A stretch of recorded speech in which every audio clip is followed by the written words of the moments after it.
Shalom, everyone, and good evening from Galilee, from Israel. I'm Amir Tsarfati from the basement of my house, 4 seconds walk from the bomb shelter.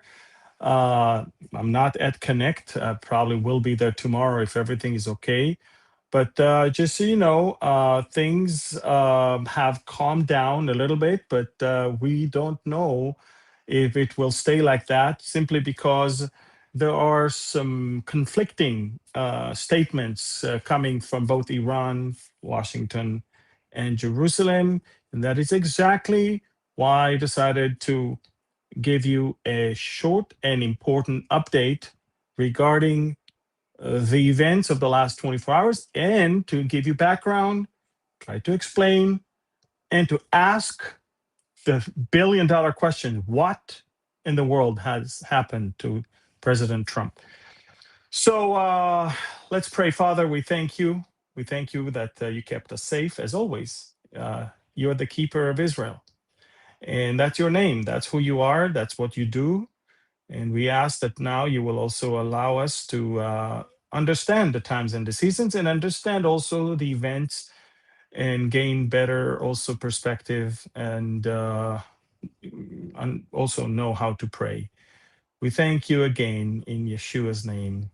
Amen. Amen. So, guys, shalom. It's Amir Tsarfati.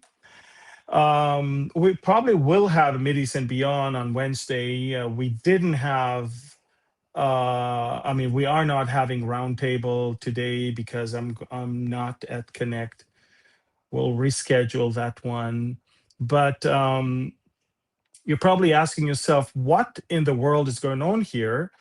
And I just thought it'll be important to give you an update. The reason why I waited is because, to be honest, um, every every 10 minutes things change, and what I can say now can be different 10 minutes later, and I wanted everything to kind of calm down a little bit so we can take a couple steps back and look at the full picture. So again, let me remind you that over the past I guess 24 hours there has been exchange of fire between Israel and Iran, and it has nothing to do with Iran. That's the funny thing.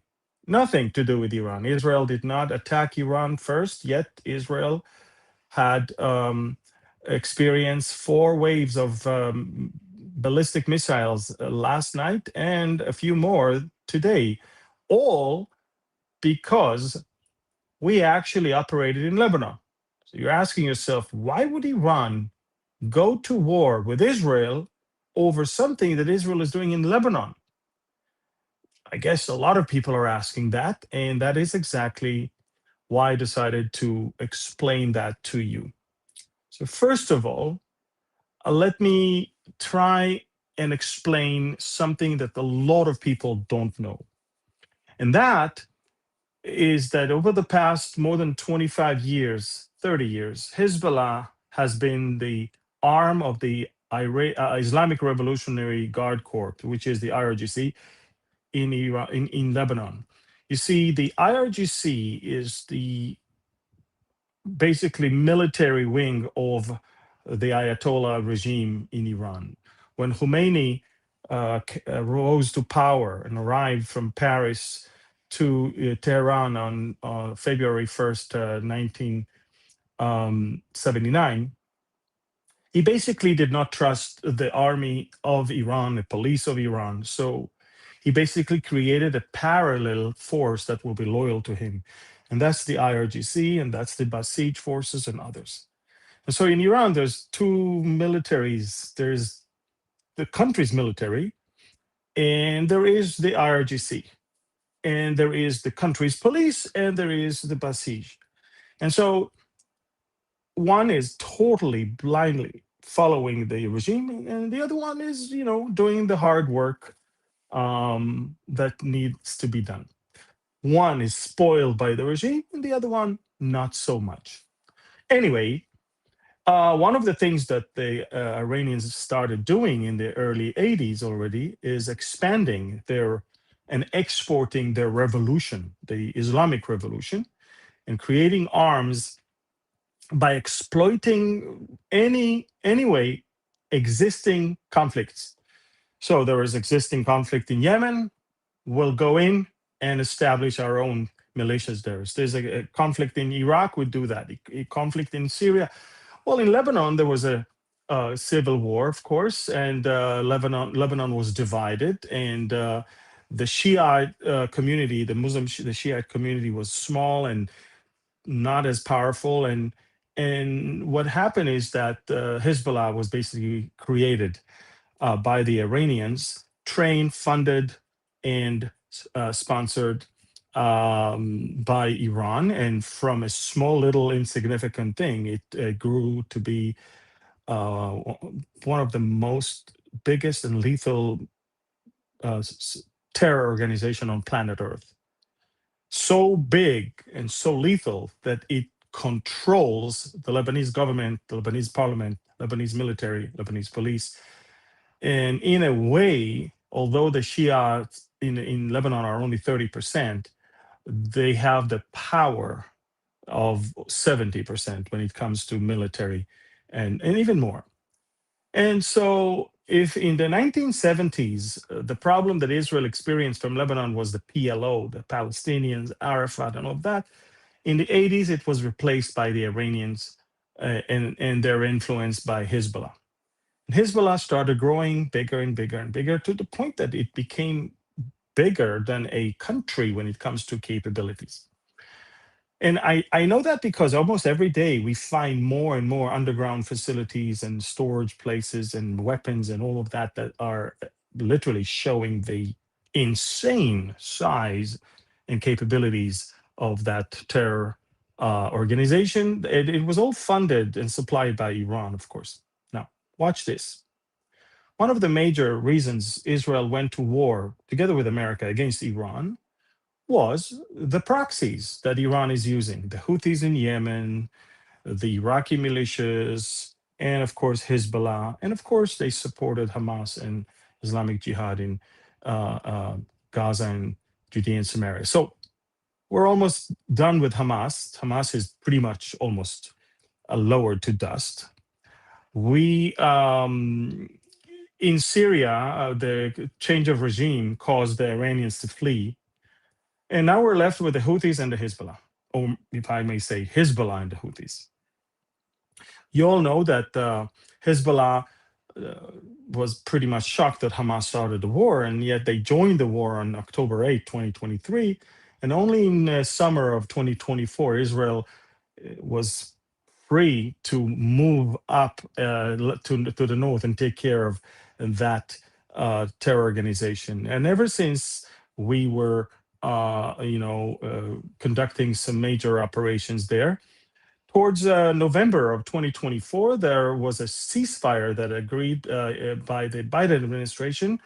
And then when President Trump took office, the ceasefire kind of remained intact until, and Hezbollah didn't shoot anything. And that was, of course, until the war, the Roaring Lion operation that started on February 28th. And a few days into that, after Ayatollah Khamenei was assassinated, was eliminated by Israel, Hezbollah decided it's time to get back and attack Israel. Israel began a military operation to clean southern Lebanon from Hezbollah, so we do not have anymore any threat of invasion into Israel by the Radwan forces. And also, Israel attacked all the headquarters in Beirut.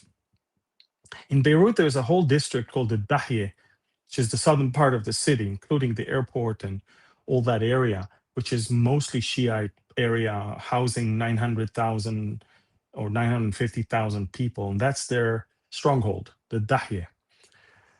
In fact, Hezbollah has three strongholds in Lebanon. It's the southern Lebanon, where all the Shiite villages that were really cross-border right next to us. Then there was a Dahye in southern Beirut. And there was the eastern, the valley called the Bat'a Valley, where Hezbollah was born, and that's where they store all of their heavy weapons, rockets, and drones in the Bekaa Valley. And everything was okay until negotiations began between Israel and Lebanon. The country of Lebanon, the government of Lebanon realized that their biggest problem is not Israel, because Israel has no territorial demands from Lebanon.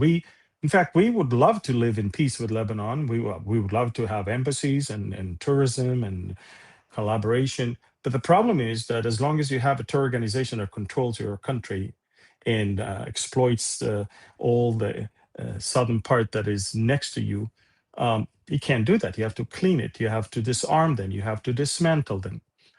The Lebanese army is too weak. 30% of the Lebanese army soldiers are basically Shia Muslims, and they are compromised. They're sympathizers of Hezbollah, and they're collaborators with Hezbollah. So there's a lot of corruption. There's a lot of collaboration with Hezbollah. So the Lebanese military cannot do that. So who else can do it? IDF.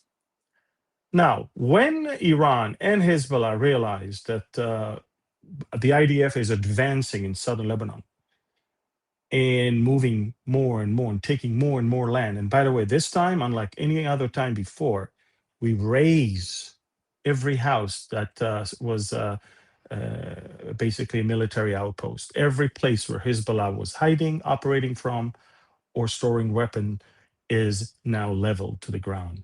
So I'm talking about almost 80 villages are gone. And we're moving towards towns and cities right now in the south, which are the strongholds of Hezbollah. And they lose a lot of assets. They lost the before, we talked about it in the last Middle East and beyond, the big uh, Crusader fortress on that range overlooking the whole area, 4 kilometers away from the Israeli border, right beyond the Litani River. And the reason why I'm saying that is we just exposed there a monstrous underground facility, which I posted on Telegram a couple days ago. And in other words, every time we advance, we expose more and more and more. Guys, the weapons that we found and the underground facilities that we found would put to shame countries' military capabilities. It's unbelievable. Now, having said all of that, something happened yesterday. Now, pay attention to what I'm about to say. First of all, you have to understand, and allow me to use my glasses. We prepared quite a few things for you to see. First of all, from silence to leverage, why Iran ignored 3 strikes and only reacted now. In other words, we want to remind you, and I'll put this timeline for you so you understand. On April 7th, Israel and Iran arrived at the ceasefire agreement. And ever since, President Trump is daydreaming on a deal with Iran. It's been 60 days so far, and they drag him and drag him and drag him, and there is nothing. And you'll hear why in a few seconds. And throughout that time, Israel struck and eliminated on April 8th in Beirut Ali Yusuf Halshi. And then in April 21st, there's an extended truce.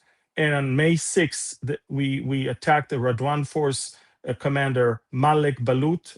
We eliminated him in Beirut. Then on May 28th, IDF struck the Dahye, and Ali al-Hussein was eliminated. And he was actually part of the Iranian brigade. And as you can see, we struck Beirut already a few times, and the Iranians did nothing. But the thing is this: a few days ago, Israel and Lebanon announced officially on what appears to be a formal ceasefire that allows Israel to stay in southern Lebanon in order to clean the area, but also manages to basically say Lebanon and Israel have agreement, not disagreement. We want to have peace. And the Lebanon Lebanese president even said Iran is using Lebanon as a bargaining chip in their negotiations with the United States. It's unacceptable. Hezbollah must understand that to solve this problem, there is no other way but to sit and talk. Basically, we don't want to sit and talk. We want them to disarm. They don't want to disarm. Okay. And so basically, what happens is that one have to ask himself, what happened yesterday?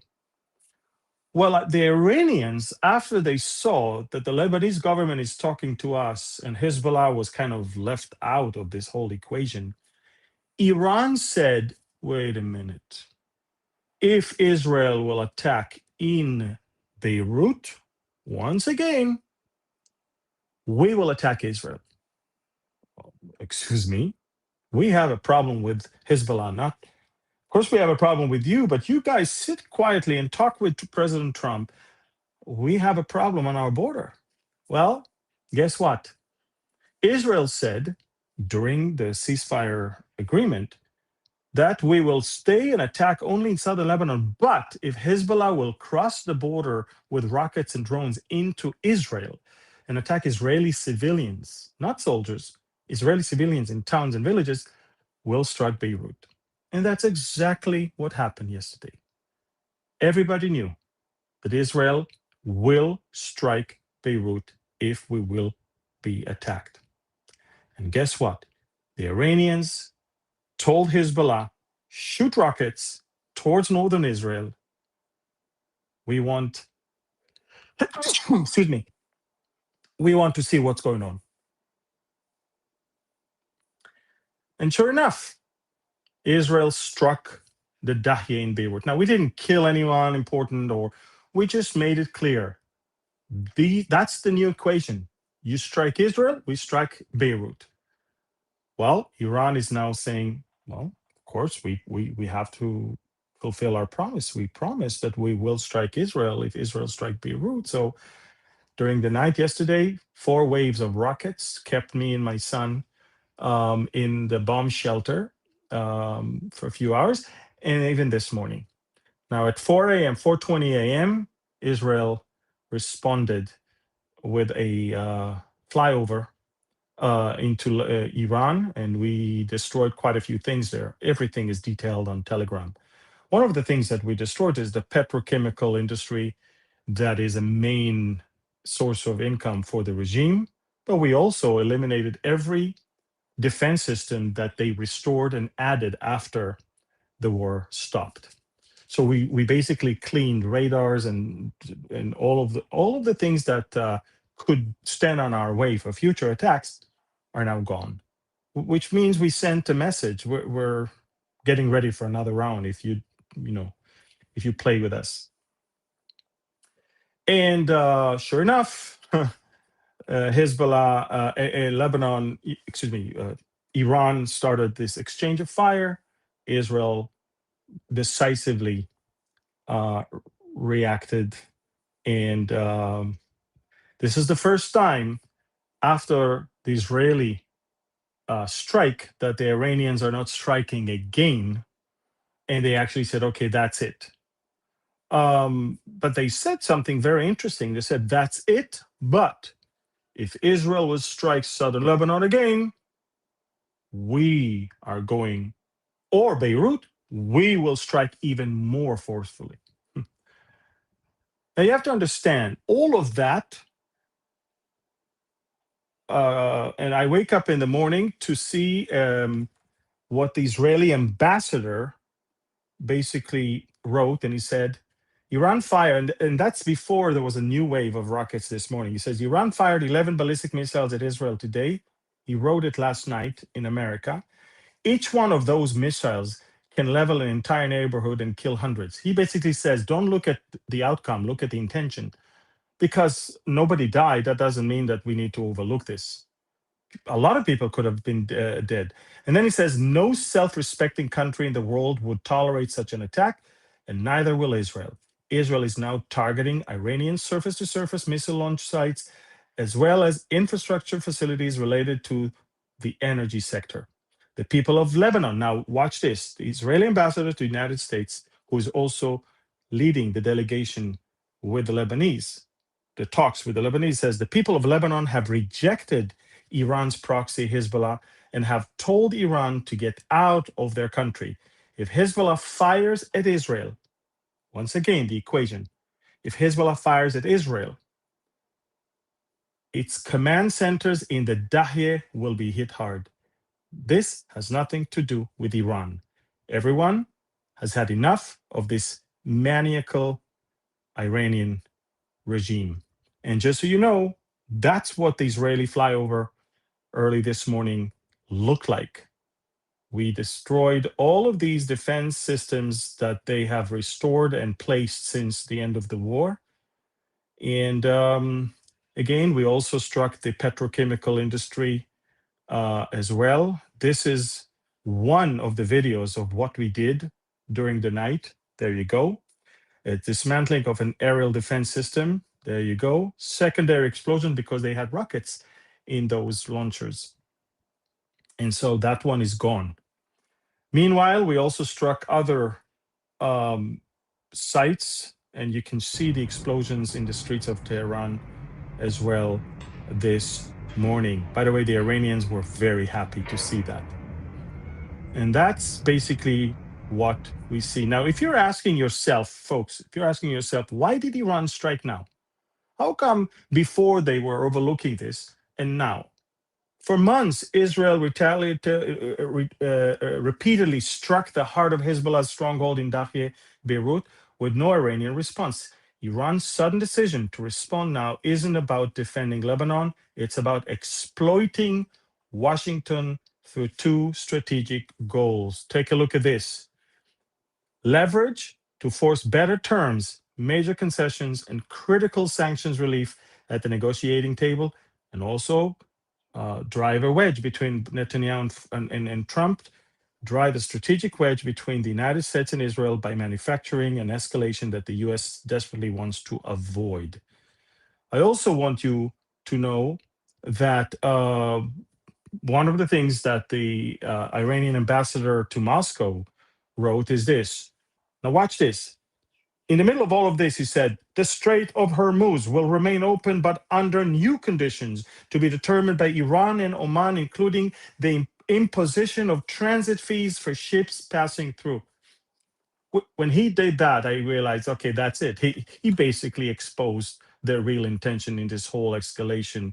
And the real intention in this whole escalation was basically to create better terms with America.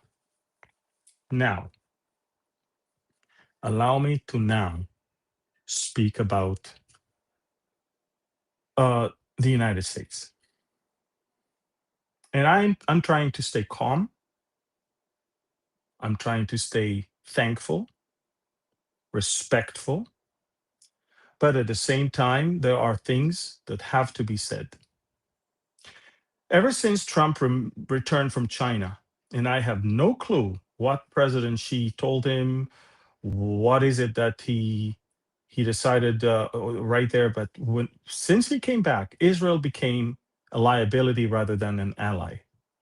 Since then, it doesn't matter if Israel is being attacked from Lebanon or from Iran, he calls on all sides to stop, as if you can even compare Israel to Hezbollah or Israel to the IRGC. Since then, Iran already attacked in Saudi Arabia, in Kuwait, in Bahrain, and the UAE several times, and nothing happened. The US president is so determined to reach a deal that he basically completely buries his head in the sand, not seeing what's going on around him, not even understanding the way the Iranians negotiate.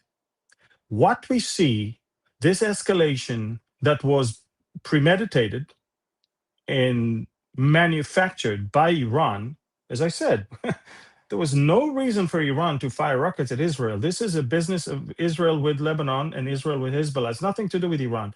This whole escalation is so there will be an exchange of fire, that there will be a danger of a prolonged war, that the price of oil will go back to over $99 a barrel, and then that will cause Trump anxiety. So he will, in his attempt to strike a deal, he will make more concessions and he will agree to more of the Iranians. So now, let me show you how pathetic it is, because people need to understand this is the difference between the Iranians and the American positions. First of all, the Americans are saying, we're not paying you a dime to start talking. You're not getting any reparation, any money. The Americans are saying, we're not freezing your assets until we see results, until you start dismantling your nuclear program. America demands completely nuclear shutdown, give us all the enriched uranium, and dismantle all of your enrichment facilities. The Americans are not going to give them any guarantee. If you don't collaborate, we're going back to war. We're not going to give you a guarantee that we won't come back to war. And of course, regarding the Strait of Hormuz, what was is what should be, which is it's a free waterway for all. No one has the right to start charging tolls and have control over it. Well, the Iranians are saying exactly the opposite. We want war reparation. We want money. We want assets release. We want nuclear rights. They want to continue and have the possibility of enriching uranium. They don't want to give up their enriched uranium. They want a total ceasefire, even in Lebanon. They don't want Israel to fight our enemy. They tie Israel into this whole thing. And of course, they want to control, as you saw, they want to control the Strait of Hormuz and cash it. It's a milking cow. You can imagine the billions of dollars that they will make every year from controlling and charging a million or $2 million per ship. So basically, if you really think about it, if there is a deal, and I have to make it very clear to you, all of you, the IRGC, the Shiite ideology, will never allow them to give up their rights to enrich uranium, will never allow them to appear as if they capitulated, will never allow them to even tolerate any Western civilization around them. That's why they want all the American troops out of the UAE, out of Bahrain, out of Kuwait, out of Qatar, out of everywhere. Now, just so you know, the Qataris, those snakes, and even the Saudis are paying hush money to Iran so it won't attack them. Because you have to understand something. Saudi Arabia is completely dependent on its energy sector. Not only that it needs the energy sector to make money, but it needs the energy to sustain itself. All of their cities will not be able to exist without water desalination and electricity that is provided through their energy plants. So if Iran strikes the energy plants of Saudi Arabia, not only that the Saudis are losing money, they can't even exist in many of those big cities. Riyadh, for example. So is with Qatar. So what happens now, the area is divided between determined countries that are not stooping down and they're fighting back, such as Israel and the UAE. The UAE is the only country that is not bowing down to the Iranian regime, and the other countries that are chickening. And the President Trump, with his hesitation and his lack of retaliation, lack of response to the attacks on Kuwait and Bahrain and others, he basically shows those countries that America, at some point, if it strikes a deal with Iran, will not help them anymore. And that's why the collaboration between Israel and the UAE is even bigger, greater now, because the UAE understands Israel is here to stay. America will not stay here. They'll leave. So we need to increase collaboration.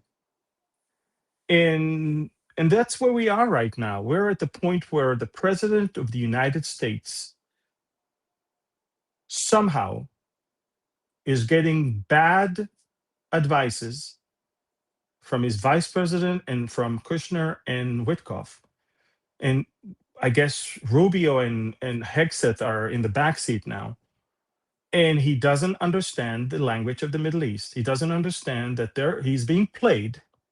He has a lot of time pressure with the FIFA World Cup, with America's 250th anniversary, with his birthday, and of course with the midterms elections. He wants the oil prices to be down. He wants the Strait of Hormuz open. He wants the economy of the world to go back to normal. He wants all of that, and he will do whatever. And the Iranians can smell that. Now you have to understand the blockade cost the Iranians $500 million a day. The blockade. So every day is pure gain. But he doesn't understand one thing. If you want the straits to open, if you want the deal to be signed, you have to hit them hard. You cannot show them that you are so eager that you will turn blind eye and even turn against your allies. Because the language he's been using with our prime minister in the last couple of weeks, and the way he's posting messages is so disrespectful for an ally that is fighting with you. But beyond that, it shows that Israel, from an ally, turned into liability in the Iran issue. Now, listen to me. I know the Iranians well. I know I know their ideology. There will never be a deal unless America will capitulate. That's it. So Israel is not the one that causes America not to have a deal. Trust me, it's not us. And trust me, it's not anybody around. It's their ideology, it's who they are. And the president, instead of intensifying pressure, not just by blockade, you have to understand the blockade also cost not just the Iranians, but cost the whole world because the strait are still blocked. So either you go all in, open the Strait of Hormuz, and then force them to sign a deal, or you just strike them. But you cannot wait for them to change their mind. Because as far as I know, the IRGC, they don't care if the whole country is in flames. They will even strike their own people if they could in order for them to survive, as long as America will not win and they will not lose.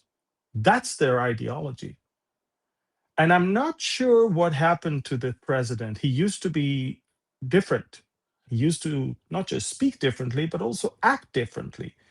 It's embarrassing to see how people spit on him, and he calls it raindrops.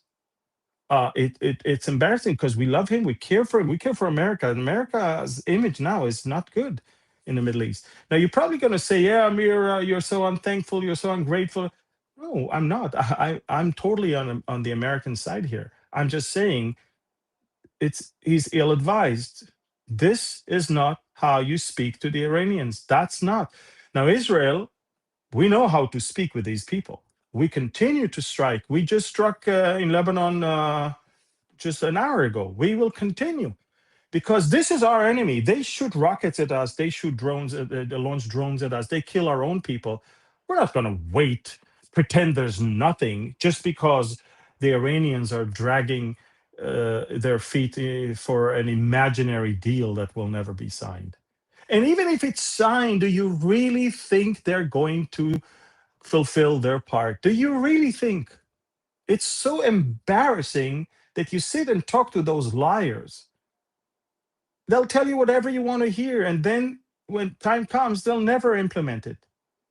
It will never, it's a never ending story. And we were on the verge of paralyzing them completely. And then came this stupid ceasefire on April 7th. And since then, it's empowered them completely.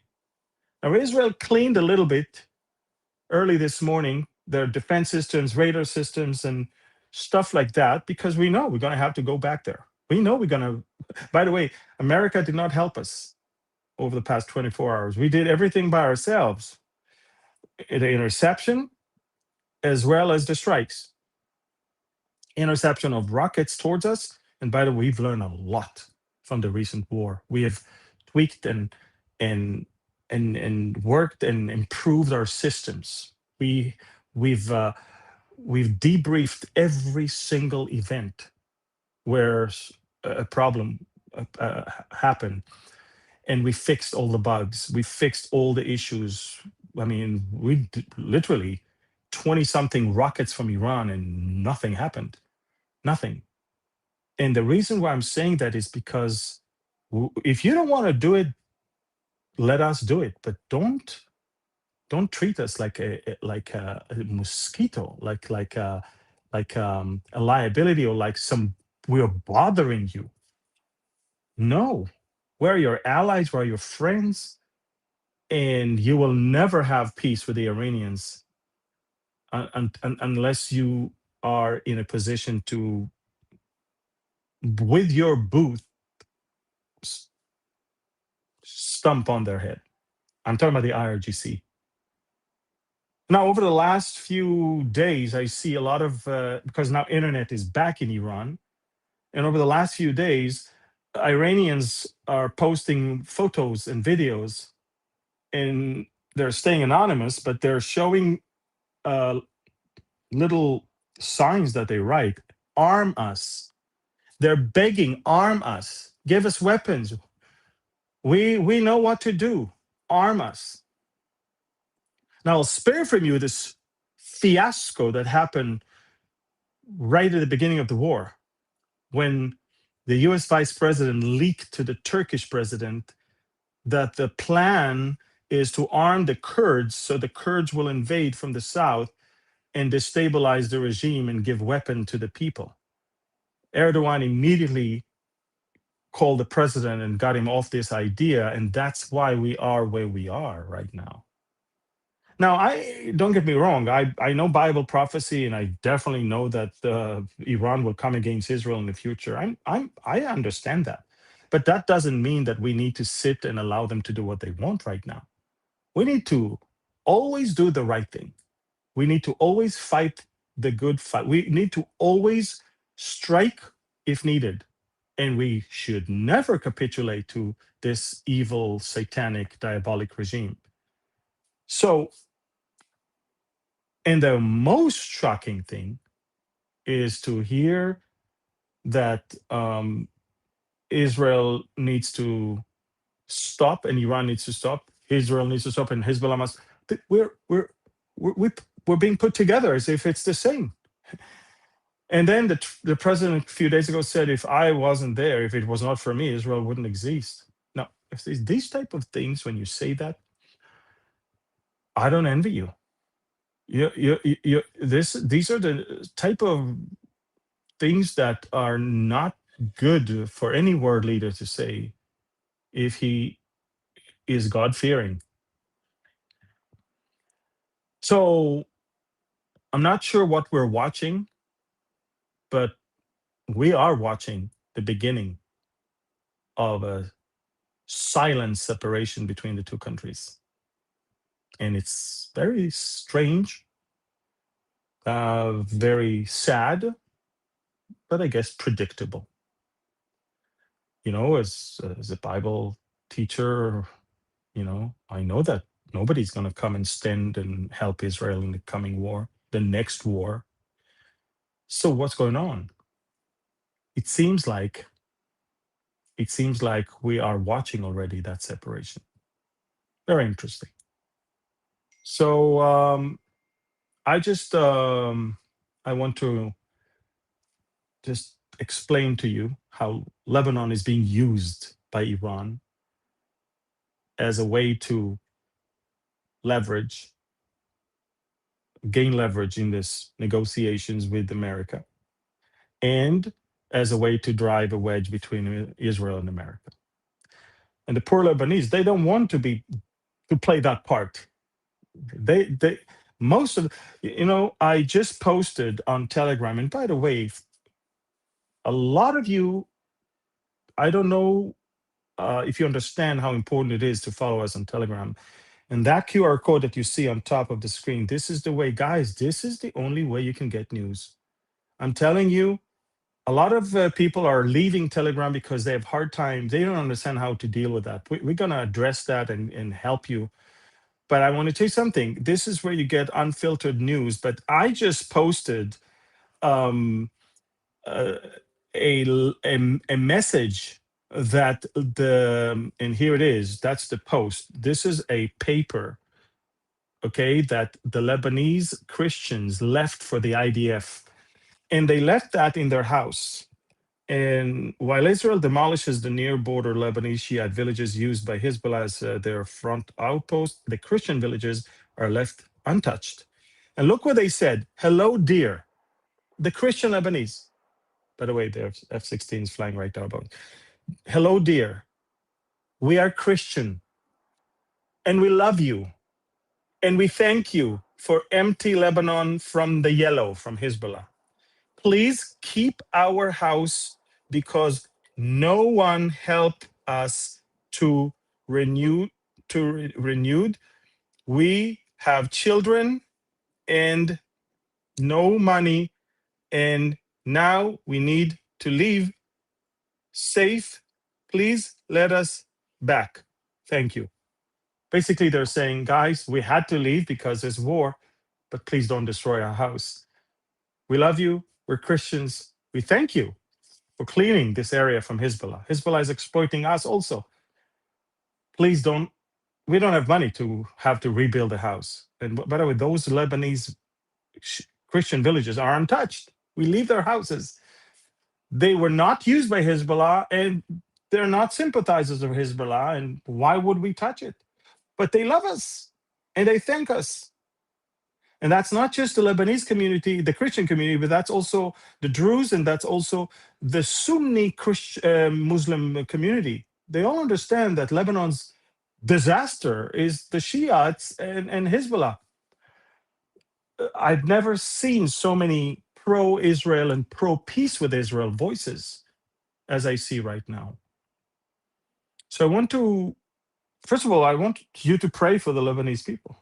They're being caught there in this crossfire and they're being exploited. And also pray for us that we will stand our ground and not capitulate. And even if it's a friend like President Trump, when it comes to say, no, sorry, but we need to do it, we will do it.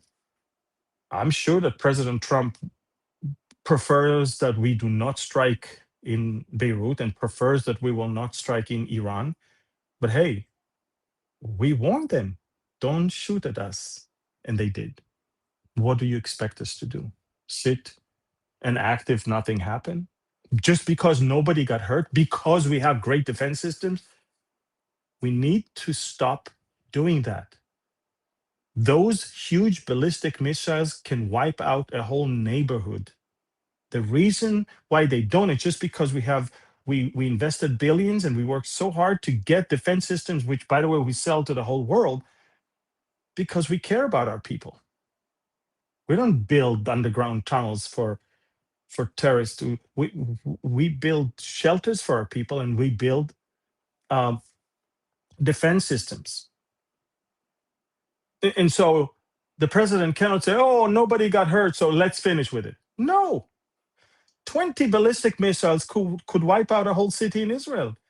Well, let's ask, what if 20 ballistic missiles would have been launched from Mexico towards America? Would America do nothing just because nobody got hurt? Of course not. No country in the world is expected from us, is expected to do what we are being expected to do, which is nothing. So those pre-October 7th days are over. We are different people. We don't close our eyes to rising danger, emerging danger. We don't close our eyes to the enemy. We take our enemy seriously. And when they shoot at us, we go in and we take care of business. That's it. And I think every country should do that. If terrorists knew that there will be such an opposition, they would think twice before they do things. So pray for the president to open his eyes, to get good advice, also spiritual advice. Don't talk like that. Don't talk as if you're God. Don't put yourself above God. Don't say that without you Israel wouldn't exist, when you know that he that keepeth Israel neither slumbers nor sleep, that the God of Israel is the reason why Israel exists. It's not Netanyahu, it's not the IDF, it's certainly not Trump or the military of the US. It's the Lord God of Israel. Don't do that. So he needs spiritual advice, he needs a good political advice, and he needs to listen to Marco Rubio more than he listens to JD Vance and his businessmen around him. This is not business. A deal. I want a deal.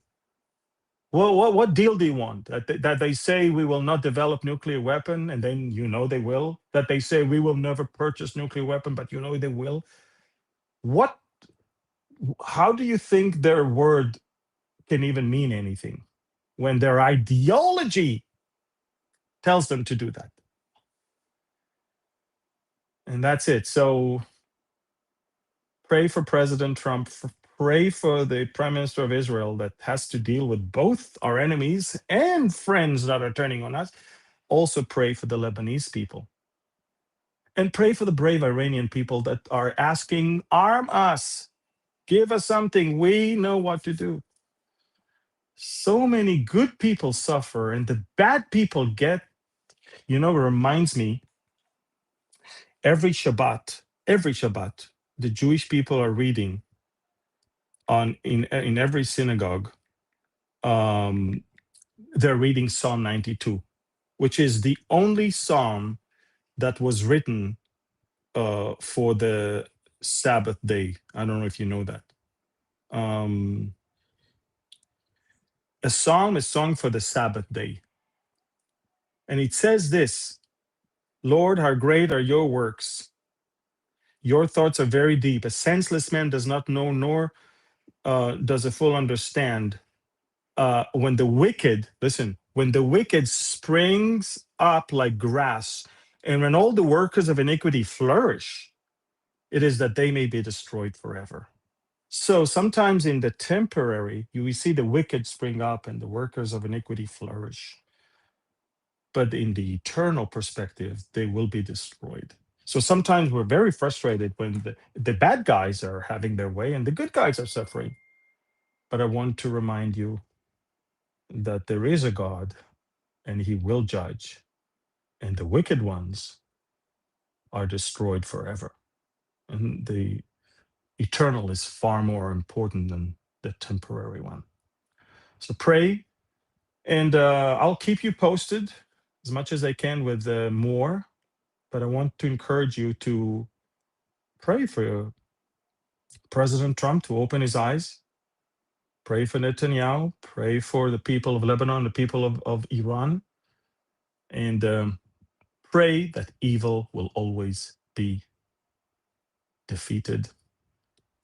And at least pray that the good guys will always take a bold stand against the evil ones. That's it. That's it. Don't let somebody exploit you and just to use others as leverage. And don't turn on your friends and your allies. It's very important. Good. Please share this video with as many as you can. Thank you. And by the way, we started today the promotion for my book, The Elijah Mandate.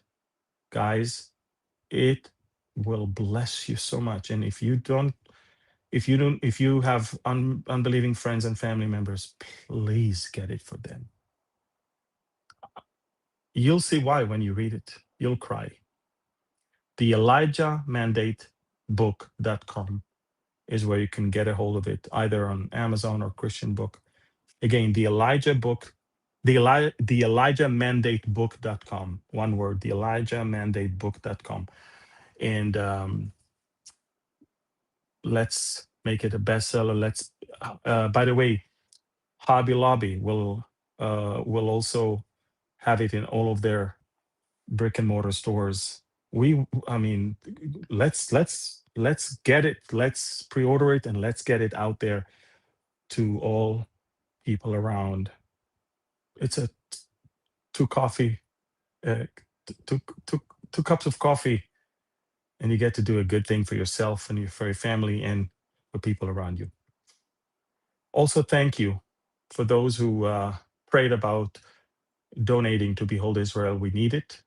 We have a lot of expenses with Connect and traveling around the world. We thank you for responding. Go to beholdisrael.org and find ways if you want to continue and help us. Thank you. God bless you. And shalom from Galilee, from Israel. Bye bye.